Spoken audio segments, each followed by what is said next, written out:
morning. Is everybody ready?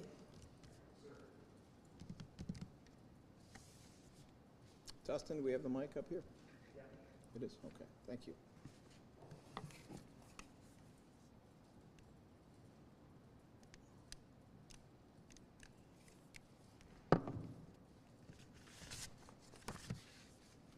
Good morning, and thank you all for being here. Today is the first day of National Gun Violence Month. I should say National Gun Violence Awareness Month. It happens, of course, every June. This is a month when our country, our state, and our city pause to remember the names and stories of people directly affected by gun violence, trauma and grief many families and co-survivors feel who are still dealing with their journey of healing, the work of law enforcement, police officers, prosecutors, other law enforcement in combating the cyclical nature of gun violence, and the gun violence prevention, intervention, and interruption work of victim advocates and community-based organizations who work daily and sometimes around the clock to reduce this harm. And let's not forget what really, really, really, really matters, which is the coaches, the parents, the neighbors, the mentors, the uncles, the individuals who do not have any title, do not have any status, and do not give any credit, do not get any credit, but make such an incredible difference all the time. We have just completed, as of midnight, 5 months in Philadelphia County. 5 months. We had a rough weekend, but I would also note that's not the whole story. Last week in Philadelphia, there were, not including what happened this weekend, there were 1 homicide and 12 non-fatal shootings. As of today, meaning through midnight of last night, Philadelphia has experienced 57 homicides. This is a 38% decrease from last year, which was a record year. It is 36 fewer homicide victims than last year, which was a record year. Obviously, it is still early in the year, but we are approaching, in another month, the midpoint. And we are looking simply on the math, and of course the math doesn't speak at all to people who've suffered a terrible loss. But we're looking at fewer than 12 homicides a month for these 5 months. Closer to 11, actually.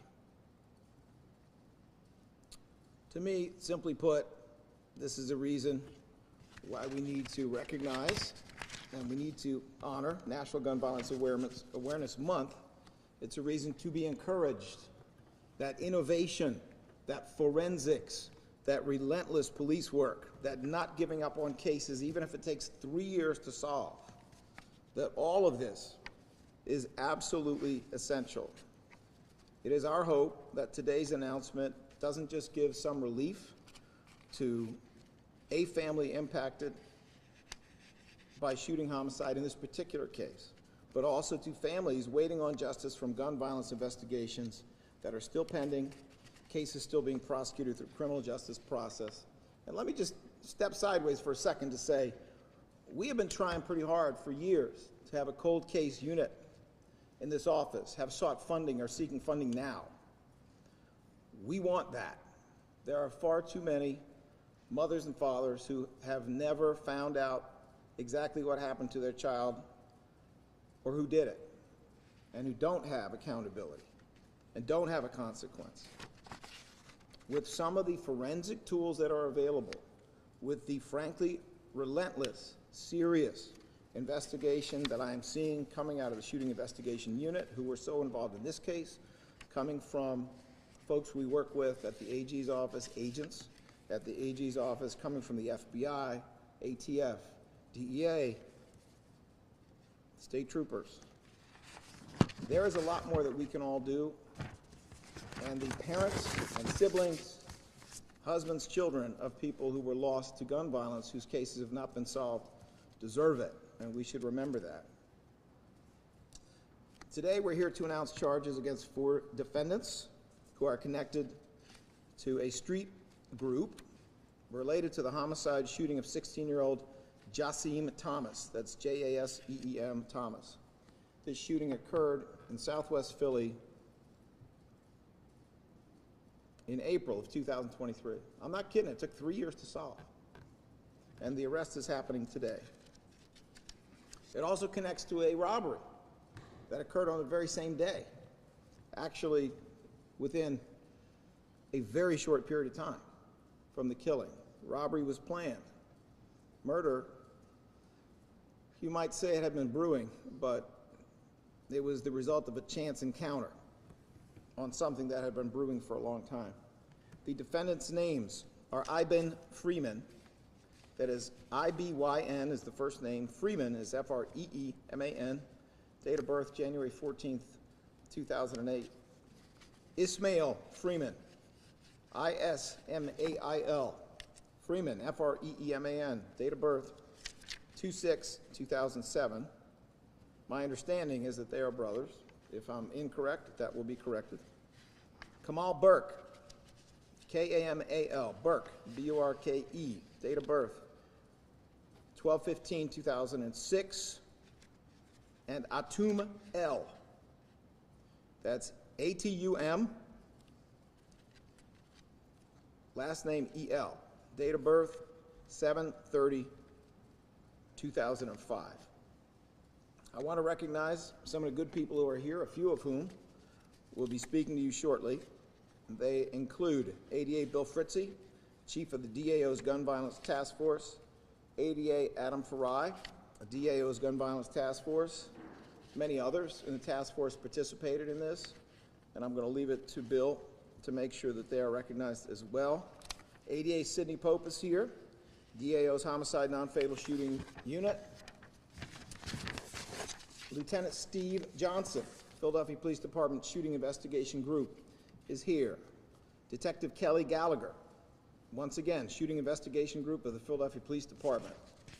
Not with us physically, but in spirit, our Detective Fran Graff, Philadelphia Police Department Homicide Unit, and Detective Pat Cavallari is also not here with us physically, but he is here with us in spirit. All of these excellent law enforcement investigators, law enforcement professionals did an amazing job with this case. As I said, 3 years. 3 years to solve, tons of forensics involved, difficult case, and yet they were able to solve the case. Also with us are Tania Leonard, Director of the DAO's CARES Unit, Mario Del Cruz, Director of the DAO's Victim Services Unit, Donna Woods, Director of the DAO's Relocation Unit. Let me just say briefly, before I get out of the way and you get more of the details that I think are important here, we had a bust previously of people involved in the Close Range Gang. That's what they call themselves, the Close Range Gang, sometimes call themselves CRG. This is, as I understand it, an offshoot of a different group, not O2 to 4, not O2 to 4, but a group called Only the 4. Only the 4, which operated more around 54th Street rather than where O2 to 4 operated. Both of these groups are largely dismantled. But what I want to say about Mr. Freeman, Mr. Burke, and Mr. L, and their association with the Close Range Gang is something I said before. And I hope anybody else who is drawn to the Close Range Gang is listening. They got a new name. It's called the Close Walls Gang. They're in jail. They're almost all in jail. They're going to be in jail for a long time. Close Walls Gang. That's what we're talking about. If you're drawn to that, if you're drawn to custody, if you're drawn to being there for decades, then keep doing what you're doing. But there are better things to do with your life than be ridiculous, than be foolish, than be locked up because you're that stupid. It is my pleasure to call forward ADA Bill Fritzy, who will introduce members of his team, and we will also be hearing from ADA Adam Farai, who has worked in a very central role with this investigation. After they speak, I'll have a couple words. We will do Q&A. I know some of you have questions about some other matters that involve gun violence. We will be entertaining questions about some of those other matters, although a lot of them are very active investigations, and what we're going to be able to say will be limited. It will not be nothing, but it will be limited. It's my pleasure to call forward ADA Bill Fritze and his incredibly capable team.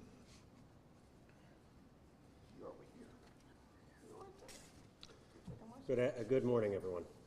First, let me start by thanking the members of the task force, both the Attorney General's agents, the police department that's here today, especially Detective Kelly Gallagher, Detective Pat Cavalieri, Detective Fran Graff, and Lieutenant Johnson, who's all here today. And it's because of their dedication in working the task force that we get to do these types of press conferences and get some justice for these victims. I also want to do a special thank you to one of our criminal investigative analysts, Ashley Waples, who's been working overtime with this digital evidence in order to help put some of the pieces together to help us solve these cases, as well as Rashawn Simmons from the District Attorney's Office, or from the Police Department, who also has been providing intelligence as well. This case, like so many, are another set of our grand jury investigations that we're using our digital evidence with in our digital evidence lab. And it is coming on the heels of a recent report that we're receiving from the Criminal Justice and Policy Lab through the Department of Criminal Justice, or Criminology at the University of Pennsylvania. Under the guidance of Professor Aaron Schaflin, the University of Penn has been conducting a study with Gun Violence Task Force over the last 2 years and has been embedded with us. And what they found through our use of digital forensics, through our use of the grand jury process, is that in the areas that we are in, like West Philadelphia, in those areas where we're targeting the 0.1% of that population that we believe are committing the most violent crime, they're seeing over a 48% reduction in violent crime in that area. They're also seeing a reduction in the neighboring areas where those individuals either had been laying their head at night, and they're seeing no crime being pushed to the other neighborhoods. So we know that the dedicated work of the district attorneys who are assigned to the task force, to the detectives who are working on these older cases and holding people accountable, is working in the city of Philadelphia. And it's because of the investment in the digital forensics, and it's because of the use of the grand jury that we're able to come forward today and tell you that these things are working. This full study is still under review, but we expect it to reach publication in the next few months. What does that mean, and why is it important? Well, it's important for people like the Thomas family, right? 3 years of not being able to know who did what and why they did it. But it's also important for the community to know that we're out there. We've been in West Philadelphia. We know about 60th and Market. We know about North Side, South Side. So when you decide to pick up the guns this summer, maybe you don't get arrested right away, but I can bet you anything Detective Gallagher is going to be coming and telling us who likely did this later on. So again, congratulations to the team. They did an excellent job. Once again, they're holding these people accountable. And at this time, I call forward Adam Foray and Katie Remy to discuss the facts of this case. Good morning, everybody. My name is Adam Foray. I'm an assistant district attorney with the Gun Violence Task Force, here to provide some details into our investigation in solving this homicide. So on April 27th of 2023, around 6:30 in the afternoon, police were called for reports of a shooting that occurred on the 2200 block of South 67th Street in Southwest Philadelphia. When they arrived, they found 16-year-old Jassim Thomas, who was shot several times. Officers had rushed him to the hospital, but he had died days later. You may remember this case from when it was originally reported, as Jassim donated his organs to Gift of Life. His mother had rightfully stated then that her son had saved 5 people with his donation, and his memory carries on today. So these arrests arise from our continued grand jury investigation into gang activity in South Philadelphia, and we found that members of the Close Range Gang were responsible for Jassim's murder. Now, I want to highlight the fantastic work of Detective Kelly Gallagher, Patrick Cavalieri, Francis Graff, Officer Richard Edwards, and criminal analysts Ashley Waples and Rashawn Simmons. I am incredibly grateful to have such a dedicated and diligent team to work with on this investigation and others, as each was instrumental in moving this case forward. This indictment, which covers Mr. Thomas's murder, as well as a related robbery that occurred earlier in the day, led to the arrests of Ivan Freeman, Ishmael Freeman, Kamal Burke, and Atum L. Burke and L were already in custody for other offenses. Ivan and Ishmael Freeman were arrested and taken into custody Friday morning. During the execution of search warrants related to the Freemans, multiple firearms and narcotics were recovered, some of which are pictured on the screen to my right. Ivan Freeman and Atum L will be held without bail on the murder charges, while Ishmael Freeman and Kamal Burke will be held on bail of $600,000 and above for their participation in the robbery. As we've stated time and again, our investigation continues to evolve.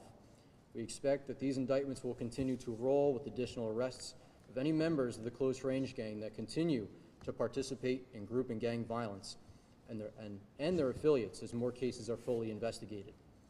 I will continue to prosecute those cases as well as the others that these members accrue as we move this investigation along. Thank you.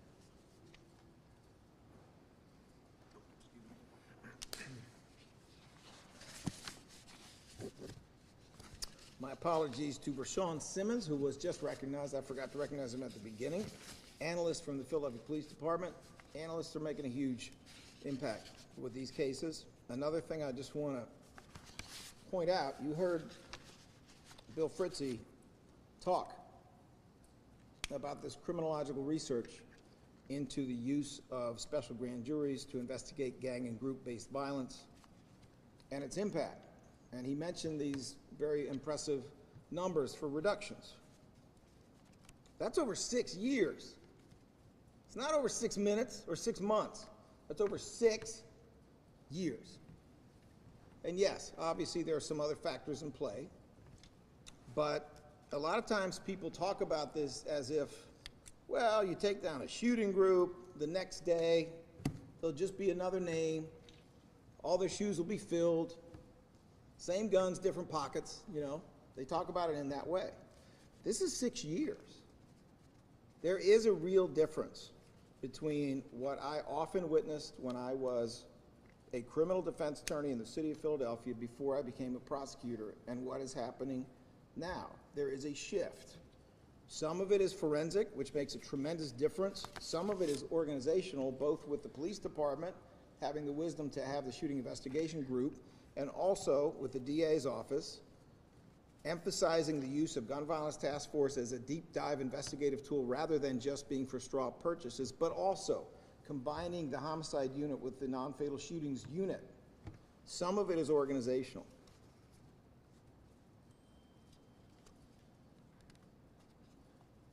It's working. I mean, it's just working. What we do know from criminology is when people get caught, other people are going to be reluctant to do that crime again. We're seeing that, and it is my hope that people will not just say, well, I'm not worried about crime anymore, so let's defund it. We don't need money for that. We had money for forensics before. Let's just let them get old and go by the wayside and not worry about it. That is, sadly, what politics tends to do. If it's not a crisis today, let's abandon our success. But that's not what we need. There's tremendous collaboration here. There's tremendous success here. This is not our study. This is a study being done by outside experts, taking a real deep look at it. And this is what we need in a country that values its safety and also values its freedom. It's the kind of news we need to get during National Gun Violence Awareness Week. All right, having said that, I'm sure there must be some questions. Channel 6 ABC, Dan Sheridan, do you have any questions? Not at this moment? Okay, thank you, sir. Channel 10 NBC, we have both Brian Sheehan and Aaron Baskerville, am I correct? Yes. Well, we like you both, so, I mean, I like all media, let me be clear, but we like you both. So whoever wants to go first. Sure. Starting with the on-topic question, what were the circumstances surrounding the shooting that day of Mr. Thomas? I'm going to call forward the GDTF team to address. unrelated to this question. Over the weekend, there was a shooting at a hotel on Bartram Avenue. Can you Happened. The circumstances that led up to the shooting are not, I'm not at liberty to disclose. Sydney Pope, C-Y-D-N-E-Y, last name is Pope, like the Pope in Rome. I guess I'm up next. Off-topic question about the shooting with the U-Haul truck at the party. We're hearing a bunch of different things. Can you just tell us what you know, what happened? Like, just what happened? That would be very convenient, I know. What I do know is that we had 4 individuals who were in custody. All 4 of those individuals have been cleared by investigation and released. The investigation is ongoing, and I do not feel comfortable letting you know any other information other than the fact that it is a murder and a murder investigation. Were there 2 groups shooting at each other? I'm not at liberty to say at the moment. Can you tell us if there were shots being fired from that U-Haul van? I don't believe so. I will say that. Do you believe that the victim is an innocent victim? I'm not at liberty to say anything other than that. I don't want to share the details of our ongoing investigation. I will tell you that it has been fruitful, and we are continuing to investigate. We have a number of pieces of evidence that are still outstanding that we are putting together. But as of right now, all 4 of those individuals have been cleared by investigation. Were there shots at any point? Were there shots at 2 different times? We're hearing that there was some shots and then maybe minutes later another. Is that something that shots were at 2 different times? There's a lot of information that I will be able to share with you at some point, but not today. Was there a party? There was a party, that is my understanding. There was an Airbnb party, yes.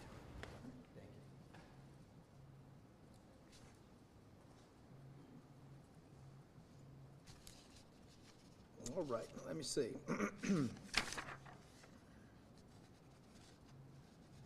Channel 29, Fox, Elaine Fisher.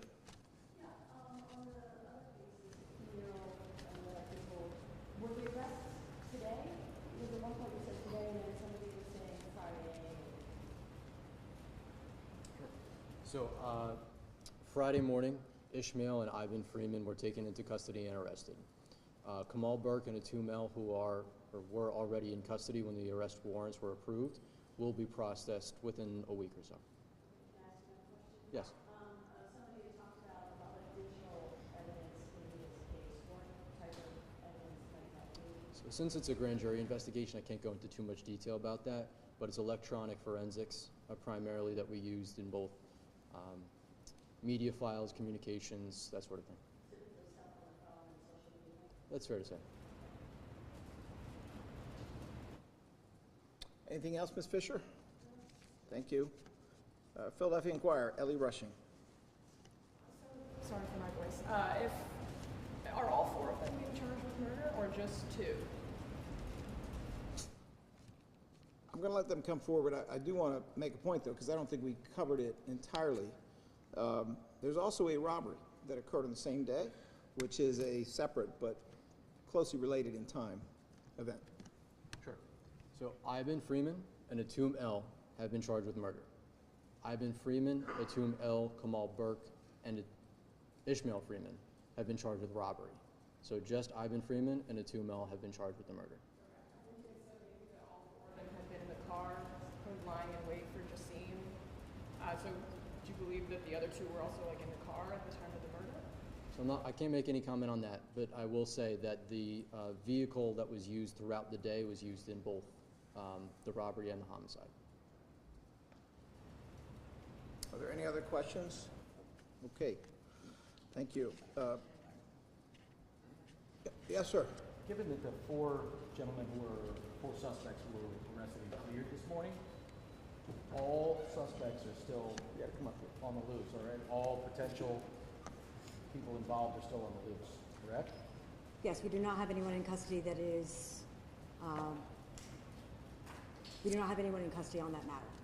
So given that there were 25 shots fired, there's likely a lot of people involved, are you taking any steps to avoid retaliation, continued events that tend to follow these kinds of things? There are, The information that we have is that there is a very specific, there was a specific sort of series of events that occurred. In my opinion, I don't believe that there is a concern for retaliation in this case. This is not based on our information, this is not a gang situation or a retaliatory back and forth incident. And Doctor's gonna tell me, but do you have people of interest who you're looking at? Yes. Just so we're clear, the Gun Violence Task Force, the analysts, among others, really don't stop. They do not quit monitoring. They do not quit watching. If anything, an important event like this is a reason to look even a little closer. I do want people to understand that the very capable members of the Philadelphia Police Department who are here, very capable people who work in our own Gun Violence Task Force and our Homicide Non-Fatal Shootings Unit, we're on it. We're doing what we can. We know what time it is. Yes, there's been good news, relatively speaking, this year, but it is summertime. And anybody out there who thinks it's going to be a free-for-all has got something coming. There is a reason I can call it the Close Walls Gang. The people who thought they were big and bold and could do whatever they want. They can do whatever they want inside a cell. That's where they are. So I hope the public will understand. We are with you. You are with us. We know because we get information coming from good Philadelphians all the time. The Philadelphia police get good information coming from neighbors, hardworking people all the time. We're out there, and you are too. And there's a lot that we can accomplish in terms of safety, not only in this, but in every other case together. All right, let me see. Mensa Dean from The Trace. No questions? All right, yes, sir. Philly FPV, Dan Horan. You good? All right, last but never least, Mr. Ralph Cipriano from Big Trial.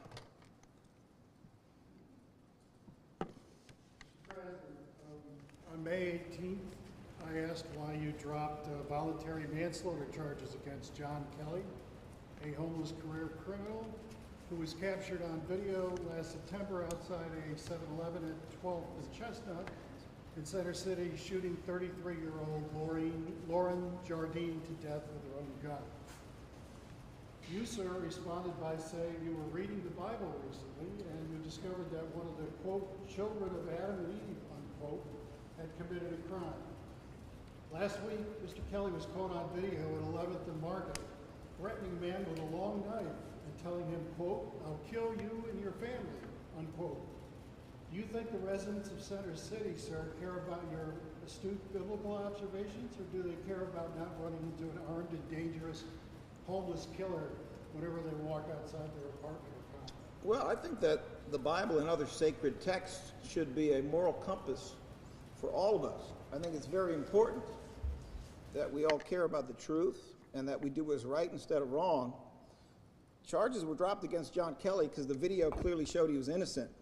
Have you seen that video, Mr. Cipriano? I've only seen what was shown on Fox 49. Well, don't watch any other stations than Fox. Sir, the video that appeared early, which was at ground level, appeared incriminating in a way that was not entirely conclusive, but it appeared incriminating, which is why charges were brought. The video that came out a few days later, which came from a much higher vantage point towards the top of a building, made it crystal clear, after further investigation, that this was self-defense. I am not going to apologize for dropping charges against an innocent man. You are also giving a rather selective version of that other incident, and I will agree with you. The incident to which you refer from your social media source is a disturbing incident. I'm not going to get into whether there's an ongoing investigation or not, because as a matter of policy, we don't. But it's disturbing. You left out a couple things, though, like the fact that Mr. Kelly reaches for an object that appears to be a screwdriver after someone brandishes a golf club in his direction. Once again, It's a little more complicated than it would seem you and whatever news source you habitually use would have it. So, yeah, I think it's good for people to read the Bible. I think it's good for people to go to their houses of faith. I think it's good, especially in a time when some people have forgotten there's a right and a wrong, for people to refer to what is right and what is wrong. And I think it is right for innocent people not to be charged with crimes. Thank you very much.